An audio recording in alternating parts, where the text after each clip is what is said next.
इस वक्त बंगला मंठार के गांव चक नंबर 142 में मौजूद हूं।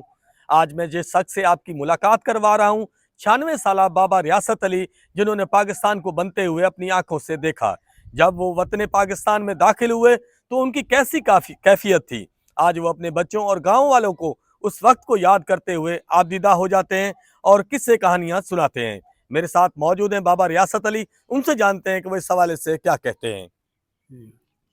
जो पाकिस्तान बनया ना अपने असी है मकौर दे तहसील रोपड़ जिला अम्बाला। जो ਅਸੀਂ ਆਪਣੇ ਘਰੋਂ ਜਾ ਕੇ ਤੁਰ ਗਏ ਨੇ, ਨਹਿਰ ਤੇ ਗਏ ਆ, ਨਹਿਰ ਚੱਲਦੀ ਸੀਗੀ ਤੇ ਉੱਥੇ ਇੱਕ ਸਿੱਖ ਨੇ ਇੱਕ ਬੱਚੇ ਨੂੰ ਬਰਛਾ ਮਾਰਿਆ, ਟੰਗ ਲਿਆ ਉੱਤੇ ਉਹ ਬੱਚਾ ਮਰ ਗਿਆ।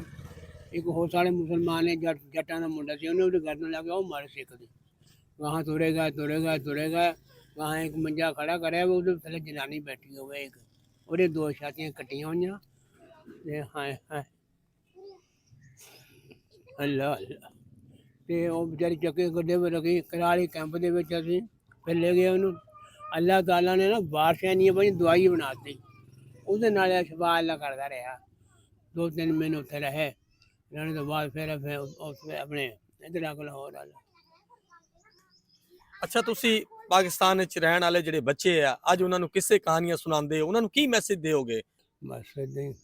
ਫਿਰ ਹੁਣ ਜਿਹੜੇ ਅੱਜ ਕੱਲ੍ਹ ਪਾਕਿਸਤਾਨ ਬੜੇ ਦੁੱਖਾਂ ਦੇ ਨਾਲ ਬਣਿਆ, ਜਾਨਾਂ ਕੁਰਬਾਨ ਕਰਕੇ ਬਣਿਆ। ਅਤੇ ਅਸੀਂ ਆਪਣੇ ਗਾਂ ਵਾਸਤੇ ਜਿਹੜੇ ਆਪਣੇ ਔਲਾਦ ਆਪਣੇ ਜਿਹੜੇ ਕਹਿੰਦੇ ਭੈਣ ਭੈਣ ਬਈ ਭਾਈ ਇਹ बड़े दुखों ने हासिल करें, तुम इसकी कदर करो, अपने पढ़ो लिखो।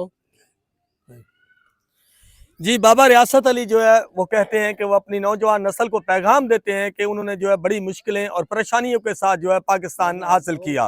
पाकिस्तान की कदर करें, तालीम हासिल करें और इसका नाम दुनिया में रोशन करें। जी।